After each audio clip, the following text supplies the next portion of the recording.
That's a wrap, Who Dat. Ladies and gentlemen, your New Orleans Saints did not manage to take down the man. If there was one upset I have over all of this, like everything that's going on, all the problems, all the good, all the bad, the entire season, my biggest complaint, my biggest gripe, we did beat the dadgum Falcons. But other than that, let's go ahead and talk about what we saw from today's loss against the Atlanta Falcons, last game of the season. Number one, which I know will be on a lot of fans' minds and hearts. Let's just go ahead and get it out there. As of right now, your New Orleans Saints will be drafting eighth overall pick in the NFL draft.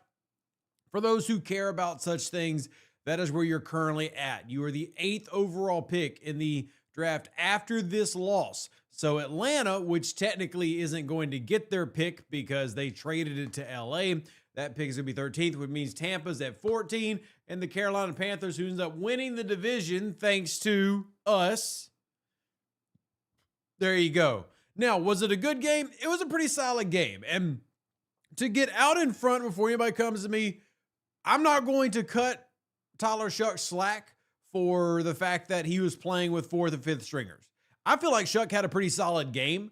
I think that towards the end, as tends to happen when you play from behind, mistakes get made. They did double dip on that double slant call way too many times, and eventually it bit them in the butt. But you had a lot of great plays. I do want to give a few shout outs, especially for some of the younger guys who are getting a chance to shine. And I'll be honest, I think Tyler Shuck clearly earned the role next year to be the starter. And I'll just to take it a step further, it's not just me who thinks that, by the way. If you actually go look at the game sheet for this game, the New Orleans Saints also believe that. How do I know? Well, if you go to the game book, for those who don't know, the game book is actually what is given out to the media to say, hey, here's who's playing, here's who's not.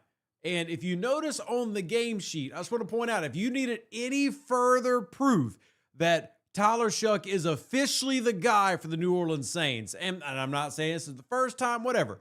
Look at the not active list. You'll notice quarterback 2, Spencer Rattler. Now, sadly, we had no Chris Olave today because thankfully the medical team caught a blood clot that had formed in his lung. Those could be very scary. Nobody wants to joke around about a pulmonary embolism. Very, very happy that they got that and are taking care of it. So that is awesome. And then you look at it from a just standpoint of like, who's playing the game? Well, they had a bunch of kind of whoever. I mean, look at your receiving group. Juwan Johnson's your leader. Dante Pettis, who is a career journeyman at this point, started off with San Francisco. Estime, your 4th string running back. Kevin Austin, who was your backup to your backup to your backup to your backup to your backup wide receiver. Like, one of the actually big highlights for Tyler Shuck is he actually had a lot of reps with Austin because they played so much on the scout team together. Then Taysom Hill, finally, Bell, who had an amazing one-handed touchdown grab towards the end. But this group also had some key drops, right? Like, you weren't playing with a highly talented group of studs. You were playing with a lot of backups and just people that you had to rely on. And that is the nature of football. And even with all that said, the New Orleans Saints lose 19-17. Tyler Shuck throws for 259 yards, does throw an interception, throws for a touchdown, but also rushes for a touchdown. He only ran the ball 3 times, but in those 3 rushes, 34 yards and a tutty. He ends the day, for those who like math, with 293 total yards, 2 touchdowns, and 1 turnover. That's a pretty big win. So clearly we're going to have Tyler Shuck as the starter for next year, you would assume, based on that. And we'll have to see how they can improve. And obviously it's something we're going to be focusing on here on this show as we get into the off season. And it's going to be a lot of fun. But let's talk about how this went down. Let's break it down possession by possession. Obviously, starting off not how you want it. Fumble. Juwan Johnson has a big fumble to start the drive. And it's actually... it really feels like, I think, like, and I've said this a couple times this year, it feels like a microcosm of 2025, 2026 for the New Orleans Saints, because it's a 19-yard pass, like, oh, there's Tyler Shuck, he's looking good. Juwan Johnson fumbles. And to be honest, I feel like Juwan Johnson's been a much better player throughout the year since Shuck came in, but here you have that. Then you get a punt. Sometimes that happens, but then you have a block punt giving Atlanta great field positions. Your first 4 drives are fumble, punt, block punt, missed field goal. And, it's easy to want to have written off that team at that point. Conversely, for Atlanta in the first quarter, they went punt, interception, punt, and then touchdown. So they didn't want to win it either. I mean, shout out to Carl Granderson, who we're going to talk about today. Carl Granderson picked up a pretty amazing interception here, but they just didn't stop. And then New Orleans comes back in the second quarter. They missed that big field goal, right? New kicker, he's working things out, but you're in a dome. You got to make those kicks. We can't make a pass on it. That ends up putting Atlanta in great field position. But then you cap it off with a 10 play, 63-yard drive, touchdown, and then punt, field goal, punt, interception, touchdown. Right, so this offense did not play great. This offense is clearly missing a lot of talent, and hopefully we see them move on. But I think when you look at what you saw from Tyler Shuck, you saw a lot of good. You definitely saw some mistakes. For example, that double slant, you could kind of know it was coming. Whether we want to place the blame on the play caller or the quarterback not making the read, I tend to always lean towards the quarterback. Even if the play caller makes a bad call, you've got to be able to read as an elite quarterback. I can't make that throw. I see him sitting. Don't jump on it. And look, he's a rookie. Mistakes are going to happen. And I know a lot of people talk about his age, but the truth is he had less collegiate starts than guys like Cam Ward, who he just went against last week and stuff like that. So he's got to grow. Sure, he may be older by age, but by experience, he's just as rookie as anybody else is. So you take the good, you take the bad, you critique the bad and hope to get better. But clearly this team is missing weapons, both when it comes to the wide receiver room, reliability in the tight end room, obviously offensive line play, and then, yes, even running back. And as much as I love Alvin Kamara, for you fans out there, let's just be honest with ourselves. Let's be intellectually honest. Alvin Kamara is not going to come back and be that guy, right? Alvin Kamara could be probably a great change of pace back for the future of this team, a couple more years, but you've got a lot of things that you got to put together, and this game showed that. Now, what you did see is a couple of names on the defense, technically 3 names on the defense that deserve to get a lot of love. And it's big for me to talk about this because I actually, if you're in the Dat Confessional Discord, I've said for a few weeks that some of the names that I were looking at included edge rusher. Well, Chase Young, assuming he sticks with his team, just hit 10 sacks for his career. 10 sacks. And truth be told, says Cesar Ruiz is janky, but great game for Shuck. I agree. Also, Hunter Bass says the game was won. The lefts didn't get there. That game was won. Well, I appreciate you both for supporting the channel. Carl Granderson, 1.5 sacks, brings his total this season up to 6. For those who are curious on his numbers, it gives him 6 sacks this year. And Granderson's been kind of quiet since the beginning of the year. This is now his second highest sack total of his career. His highest obviously being back in 2023, where he had 8.5, but now he has 6. Better than last year, better than the year before that. And then probably the biggest story of all of this is Cameron Jordan gets a sack at the very beginning of the game, bringing his total to 10.5. Another double-digit sack season. The first one since 2021, where he made the Pro Bowl, by the way. That also brings him to 132 sacks in his career. Get that man's golden jacket ready. Look, I've said it. I said it for a couple years. I think he's washed. And this might be one of those things where, he just had that one last great hoorah in him before the body finally gives it up. But no matter how it happens, 36 years old, he just registered 10.5 sacks. That is beyond impressive. Kudos to him. And then last but not least, we got to mention Chase Young, who came in. This is his 12th game of the season. He registers 1.5 sacks. For those mathematicians out there curious, well, where does that bring him? Brought him to double-digit sacks. And for those curious, that's the most ever in his career. In fact, he was already at the most ever in his career coming into this game. Had he done nothing, it's still the best sack performance he's had his entire career. Remember, he was the Defensive Rookie of the Year back for Washington when they were the Redskins way back in 2020. Well, he just had a 10-sack season. Now, some of this might get lost amongst the NFL because Myles Garrett also broke the NFL sack record this weekend. Shout out to Myles Garrett for that. But you have 2 New Orleans Saints players. One who's a young up-and-comer. I know you might not think of Chase Young as a young up-and-comer, but Chase Young will be 27 next year. So that's still a guy who's got 3 to 4, you believe, good years left. Not saying I wouldn't add more talent. And then you got Cameron Jordan. Both of those 10-sack guys, been a while since you'd be able to say that. Clearly, still pieces that need to be added. Now, a big question that's looming, and people are probably not going to like my answer. Who do you think got Rookie of the Year? Who dat? I'm giving you my honest opinion. And again, I understand Saints fans are probably not going to like this.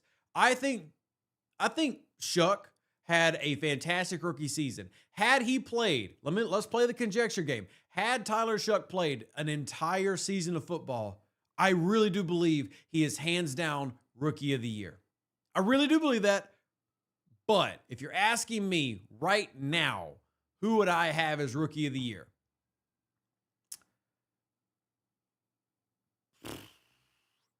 Probably going Jackson Dart. I know everybody's like, I'm not just siding with Giants fans. I'm not trying to do any of that. I'm just saying he had a full body of work. And would I rather have Jackson Dart over Tyler Shuck? No. But Jackson Dart ran for 9 TDs. He threw for 13. The dude had over 20 touchdowns as a rookie, low turnover rate. I would give it to Jackson Dart. That's just what I would do, right? Had Tyler Shuck had a few more games, had Tyler Shuck had a whole season, I think Tyler Shuck's the best rookie this season has had for any team. If he would have had like a day where he came out against Atlanta, obviously having Chris Olave would have helped. If he would have had a 300-yard, 3 TD day here, maybe. But look, he just didn't play a full season, and that's not his fault.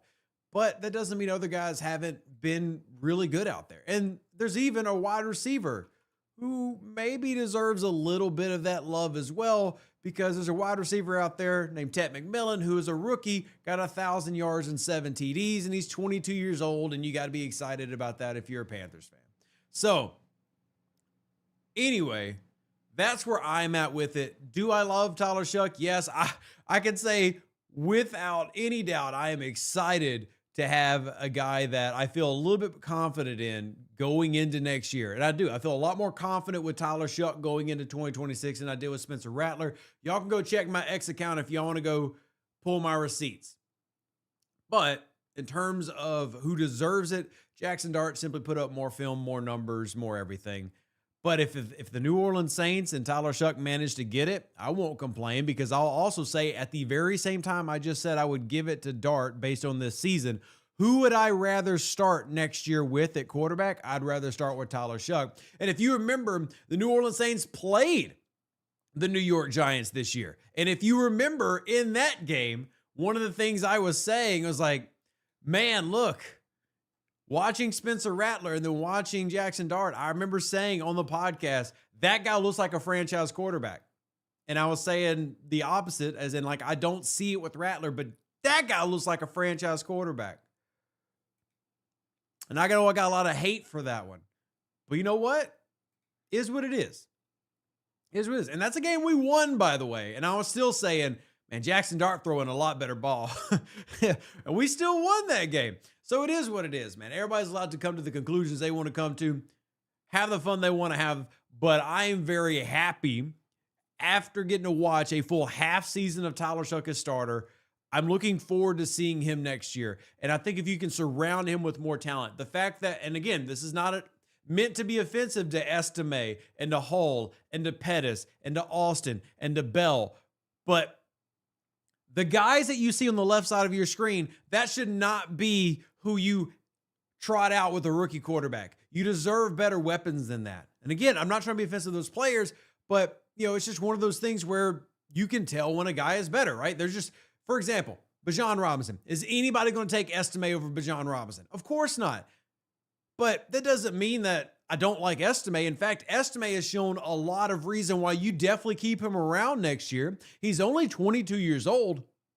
Let's see what this man can be. In a lot of ways, his running style reminds me of early Mark Ingram. He's very much a pinball back. He works well in the outside zone. He can also run power. I don't think he's as elite as Mark Ingram was, but that's okay. I see a lot of that in him. I would love to keep him. But at the same time, like if you talk about winning the game today, talent, I think, is part of what ended up happening. Look at the team stats, right? New Orleans goes 5 for 16 on third down, just couldn't convert. You had a couple of really key drops. You had that Pettis penalty that was, I mean, I get it. I'm not saying it wasn't an actual penalty, but this is also another thing we're talking about. Lower caliber players who have less reps together make those type of mistakes, right? We could definitely make the argument sitting here right now. Hey, we're in conjecture zone. Tyler Shuck should have had 2 passing touchdowns. 2. He should have had 2, but he didn't. It got called back, and it was a legitimate call, to be very clear. I'm not just trying to hate on the refs. It was a legitimate call, but good players on good teams don't do that. Good teams on good players don't do that. Saints went 5-16, but they went 3 for 3 on fourth down. You love to see that. My biggest one, and this is one of the biggest changes of the New Orleans Saints from the beginning of the season till now, they went 2 for 3 in the red zone. 2 for 3 in the red zone. Rev, why do you care so much about that? Because go back to some of the earlier games in this season. Were the Saints going 2 for 3 in the red zone? Did they have a positive red zone?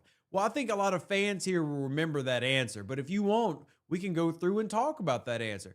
Who wants to venture a guess? For example, let's take the Buffalo Bills game. Buffalo Bills, the Saints were 2 for 4 in the red zone. Not something they did very well. In fact, I just shouted out the New York Giants game. Remember how I was talking about the Giants game was a game that I looked at and I went, man, Dart's really he's a dude.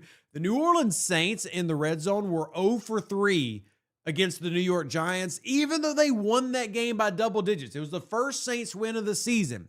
They went 0 for 3 in the red zone. You're not a good football team unless you can score in the red zone. New Orleans did it here, right? I'm not saying we won, and I am finding a silver lining because it's the end of the season. But things changed that needed to change. One of the biggest things that changed was a leader at quarterback who could find a way to make the play that needed to be made and go score in the red zone, right? New York, our first win of the season, we didn't get a single score in the red zone. It's easy to forget about how some of those games played out. I'm not trying, like again, I'm not trying to be a hater. This team needed to get better, right? You look against the Patriots, we went 1 for 2. Not only could we not get in the red zone, we didn't consistently score in it. You want to have more success in the red zone than failures. That's just not something we saw most of the year. Thankfully, we saw that today, and we've seen it recently. Right? You look at some of these, you try to replicate that. And a little earlier in the season, you felt like it was easier for them. Later in the season, you struggle bust. So again, take the wins how you can find them. You knew you weren't coming into the playoffs here. You didn't. By the way, another game, the Los Angeles Rams, the Saints went 1 for 3 in the red zone, just looking up the numbers as we're here live. It's good to see that improvement. Another improvement was more consistent play in terms of discipline. Only 6 penalties. That's still too many. Don't get me wrong. Still too many penalties, but not terrible. It's getting better. Won the time of possession game. You averaged over 5 yards per play. In almost every analytical way, the New Orleans Saints were better this game. I know they lost, and I'm not trying to say they didn't lose, but I'm saying that if you're watching this as a fan, you're a diehard Hoot at number 1.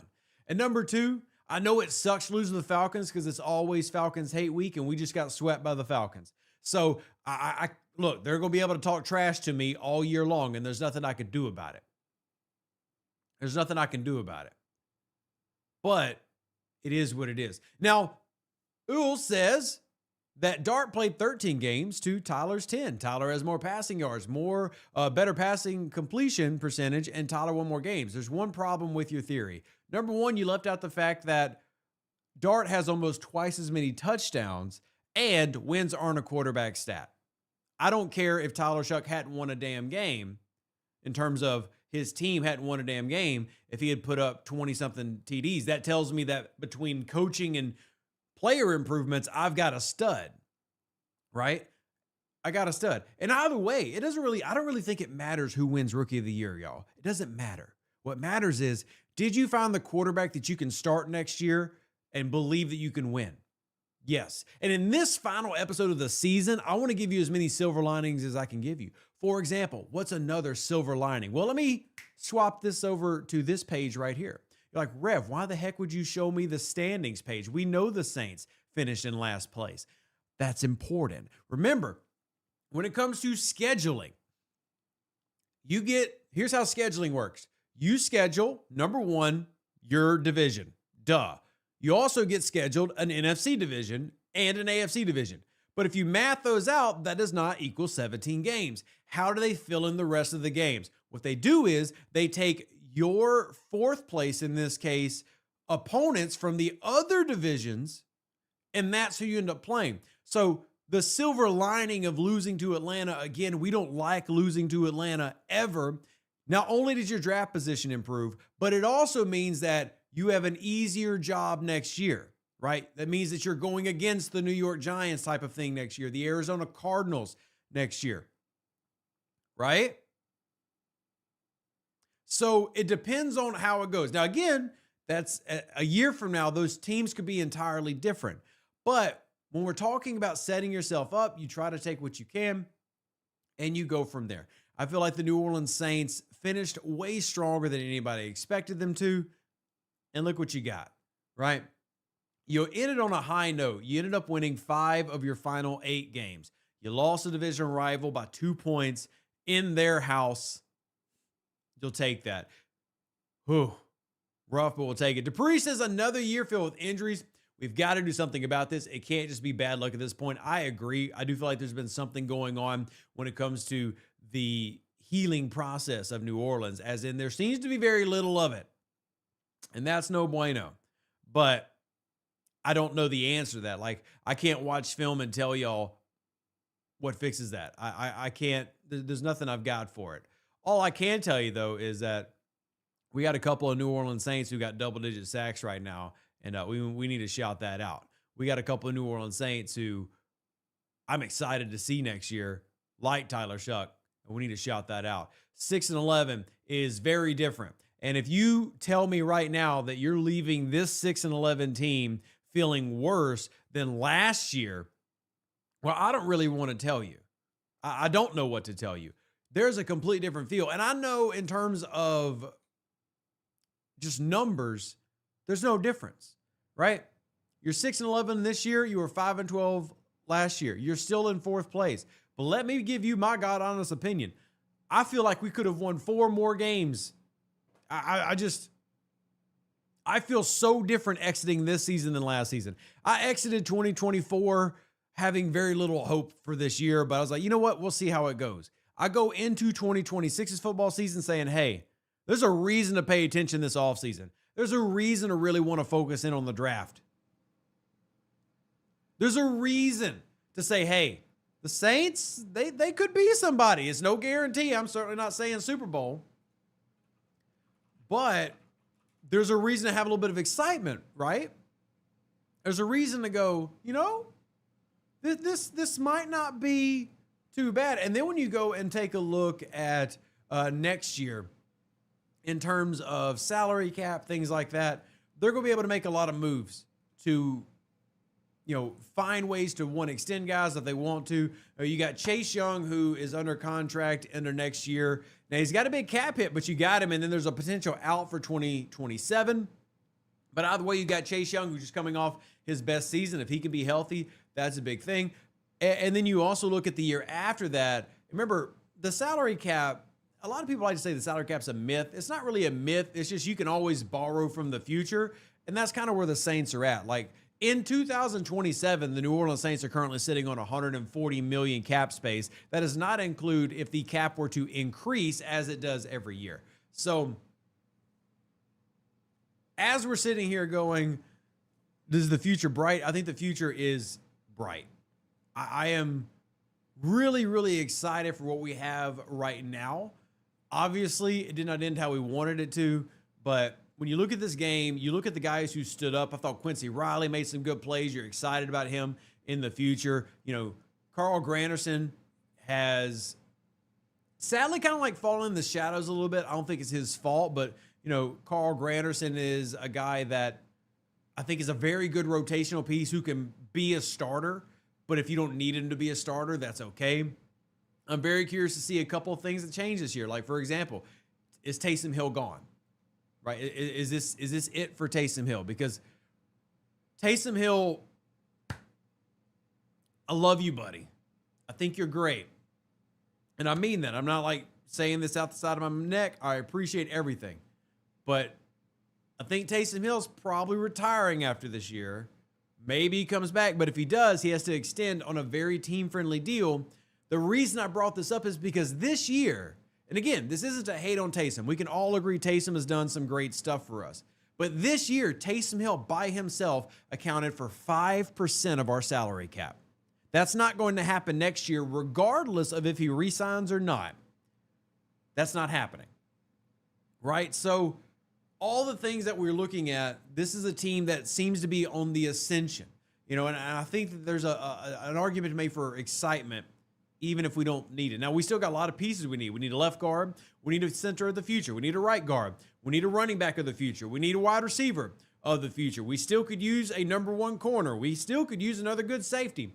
Even an argument to be made for a dominant nose tackle.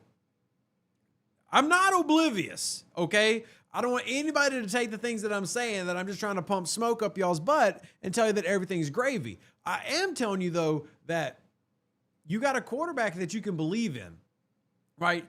And let's do it this way.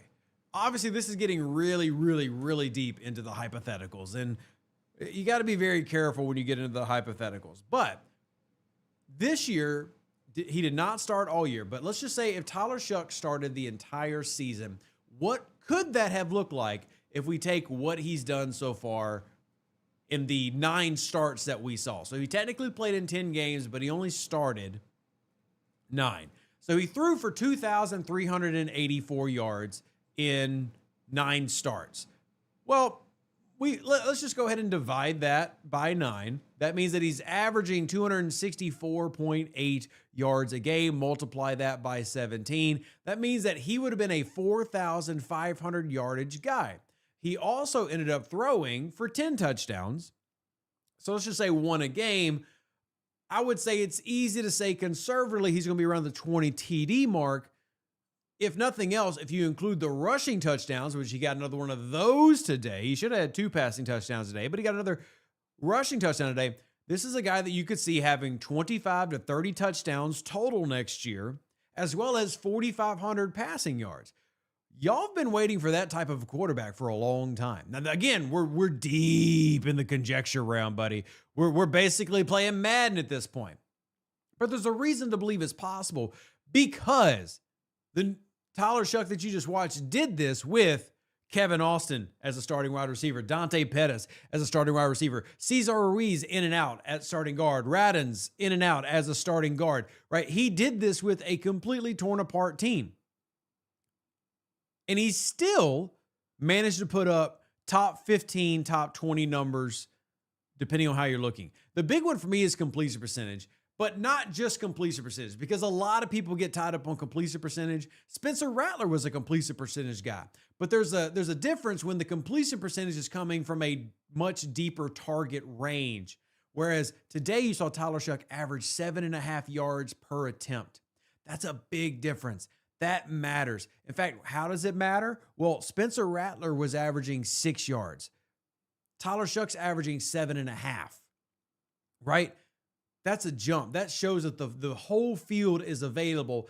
He also had one of the best deep ball accuracies in the entire league this year. You saw some amazing passes that he completed towards the pylon, on the sidelines. And I'm not trying to say that Tyler Shuck's MVP, but man, you saw a lot of good. And the biggest one, in terms of if you're looking apples to apples, which quarterback did something different than the other? The number one thing beyond ball placement, and this does tie directly to ball placement, that Tyler Shuck gave you, was yards after the catch. The New Orleans Saints wide receiver yards after the catch exploded after he took over. All right, if you go back and track yards after catch, which not counting this game, because obviously those numbers aren't in yet, Juwan Johnson had 357, Chris Olave had right around 300. Those yards after catch numbers, though, if you go back 10 weeks ago, they weren't just half. They were a quarter and a third. You saw yards after catch explode afterwards, and that's a really, really big deal.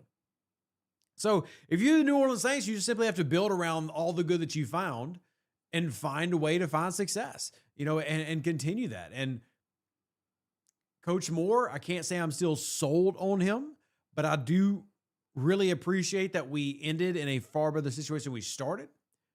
I love that he started being more aggressive as a play caller. You can tell that, by the way, when you look at the team stats. You see how many times we started going for it on fourth down, which we were 3 for 3 today. You saw how we started doing it in the red zone and the goal-to-goal situations. They became more aggressive. They started making plays they needed to make, and that's what you're looking for. Depreciate says, I would rather prioritize the O-line over weapons in the draft. With how Shuck is playing with backups, she would prioritize weapons instead.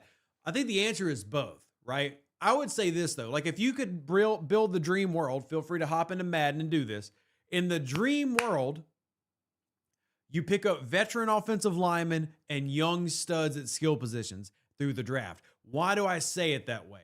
Well, one thing that you can stay good at is technique, even if you age out of some of your physicals. You want proof of that? How about the fact that Cameron Jordan, who basically is hiding the fact that his whole head is gray by dyeing it silver as if he's a Targaryen, just had a 10-sack season? Okay? So offensive linemen and defensive linemen can extend their game based on technique and just old man strength. And by the way, if you're a young boy or a young man watching this and you don't believe old man strength is real, you just think that's something people say, let me tell you, old man strength is real, right? Now, you might have more stamina, you might be cockier, you might be a hell of a lot faster, but there are a lot of 30-year-olds that'll pick you up and throw you like a javelin across the yard, and you're like, how the hell is that old man so strong? Old man strength is a thing. So I'm happy to pick up a veteran offensive lineman if they're good and can be better than what we currently have. But it's like they used to say when you were in school. Everybody here in high school has probably heard their high school track coach or football coach say this. You can't teach speed. You either are elite or not. You don't get faster at 32 years old. Like if you're running a 4.3 at 20, you're not suddenly running a 4.2 at 40. It just doesn't happen, right? So you do what you got to do. I'm not saying don't draft an offensive lineman. In fact, if I'm the New Orleans Saints, I'm drafting an offensive lineman. And as a reminder, the New Orleans Saints currently sit in the 8th spot right now. Now, what they choose to do with that is completely up to them, but they have number 8 right now. Do remember that they have traded away some picks. They don't have everything that they were necessarily going to have, and trades can still happen, right? So we'll have to see what it ends up looking like as we get closer. But right now you have the number 8 pick in the NFL draft. That's the big one that a lot of people are going to focus on. And I'm sure every Twitter page, every Discord, every Saints social media is already debating, what do we got? But right now the New Orleans Saints have a first-round pick, number 8, second-round pick, third-round pick, fifth-round pick, sixth-round pick, and seventh-rounder. If for those who don't remember, the fourth-rounder was traded to Denver to get Vele, who ended up going out this season. And then we had, try to remember, did we pick up another fourth? What did we get for trading Rashid Shaheed? I'm trying to remember what we got for trading Rashid Shaheed. Let me pull up what we got for the Rashid Shaheed trade. All right, NFL deadline for 4th and 5th round picks in the draft. Okay, so we should have picked up a 4th and a 5th. Yeah, a compensation for the 2026 4th and a 2026 5th. So we got the 4th that we gave away for Vele. We basically got it back from Seattle. Is there a difference in that? Kinda. Because obviously Denver is doing really, really well. But if you look, as of right now, obviously you got to see who wins the Super Bowl. But as of right now, that was basically a wash. So you kind of traded Rashid Shaheed for Vele. But either way, your pick stays the same. So right now the Saints have a fully loaded set of picks. And we'll just kind of go from there. Now, we can hit up full order right now. Obviously, this is not set in stone, but for those who are watching, the New Orleans Saints currently have the 8th pick, the 41st pick. So pick 80, pick 41. Again, this is not counting trades. Pick 72, right? And depending on where that Seattle one lays out, pick 132. That's what we've got in the 4th round, and then pick 137. So 137, 132, in the 4th round. In the 3rd round, they're going to have pick 72. In the 2nd round, pick 41. and in round 1, pick 8. That's the current set. And then obviously the 5th round, you have that additional one. So let's just go ahead and name all of them. 146, 170, which that's the one that is currently from Seattle. Now, if Seattle goes out in like the first round or whatever, the second round, that'll change and drop a little bit closer. And then in the 6th round, we have pick number 190. And then last, but certainly not least, we've got a 7th round pick. Oh, no, we traded our 7th round pick away. Yeah, we traded our 7th round pick. Pittsburgh currently has that one. So there are all the picks for your New Orleans Saints so far. And we'll be debating those a lot. And how I plan on structuring the podcast moving forward is we're going to focus on free agency. Remember, free agency comes first. And what I want to do is try to meet with y'all on Sundays like we're doing now, maybe a little bit later, and maybe once during the week if we have some big news, and we'll try to cover things. I cannot tell y'all that I'm going to be able to guarantee do film study with y'all. I would love to. A lot of that's a time thing, right? If y'all really want more film study, I need 2 things from you. Number 1, get more people to follow the channel. And number 2, come talk to me. That might sound silly, but the more y'all talk, the more I interact. And the more y'all interact, the more I feel like I should be a part of this. You remember, my job is content creation, but it's gone to the gaming side. But I really do love football, and there's a reason to be excited. You're sitting at 8 picks at the moment. That's a reason to be excited, even if they are day 2, day 3 picks. And if I'm looking at where I'm drafting, man, that pick 41, y'all are going to hate to hear this, but that's a great offensive line pick. That's a great time to pick an offensive lineman. Pick 72, that's a great time to pick a running back right there. That is a fantastic running back selection at 72. That's a top 100 pick running back. That's usually a pretty good one. Find you a good outside zone guy. I really hope they stick to OZ. So there's things to choose here. There's opportunity. There's just finding the opportunity that works for you. So finding the opportunity that works for you. But what about for pick 8? Really is going to depend on who's there. Now, Tankathon does provide a mock draft, and they currently have us taking Jeremiah Love. Anybody that knows me knows there's absolutely zero chance I would ever take a running back in the top 10. That's my personal thing. Not everybody agrees with it, and I understand it. I do not believe in taking a running back in the first round. I don't believe it. I think there's 2. Hear me give you an example. Did Saquon Barkley take the New York Giants to the Super Bowl? No, he did not. Did Bijan Robinson take the Atlanta Falcons to the Super Bowl? No, he did not. I am not denying that either one of those are incredibly talented players. They are. I would not draft them in the first round. If you are drafting in the top 10, you've got way bigger needs than a running back. You can find a good running back in round 3. Maybe they're not great, but you can find a good running back in round 3. But there's a lot of things that you do need. So as you look about what's on the board, for me, I'm looking at wide receiver, I'm looking at safety, and I'm even looking at corner for sure, depending on which corner is available. Now, safety is also a reach. Again, depends on who's there. The best corner in the draft, that's a very debatable question. But I very much would like a corner. I feel like you need a number 1. I feel like you have a very good number 2 corner right now. I feel like you need an elite number 1. But we'll get into that when we jump into our draft stuff and really start doing some film on those guys. I've not done any film yet, so I can't tell you definite. I've looked at a couple guys. Like, for example, I was looking at a lot of the edge guys. Like, I've watched Ruben Bain quite a bit. Would I have an issue taking Ruben Bain? No. No, I would not. No, I would not at all. The way that he played in the college football playoffs, tough not to. But the thing is with New Orleans, you have a lot of options. You need a linebacker. As much as I love Demario Davis, you need a stud interior linebacker who can read sideline to sideline, attack downfield, but also drop back into play zone. That's really tough. There's not a lot of guys that can do that. I know Arvil Reese is like the top linebacker of this draft. I'd be surprised if he's anywhere near us. But when we're talking about guys like him, do you believe that he can handle the responsibility when it comes to coverage? But I do like him as a linebacker. So these are all things that we're going to have to together work on, study on, see if we can find some excitement. And then y'all are going to hate me for this, but if y'all are curious who I'm rooting for in the playoffs, I'm rooting for the Denver Broncos. And the Denver Broncos are currently playing the Los Angeles Chargers right now. So there you have it. The New Orleans Saints lost, but dang it, I feel like we might as well have won. I am happy with the way the year ended. I hate losing to Atlanta. It's always Atlanta, but I'm excited.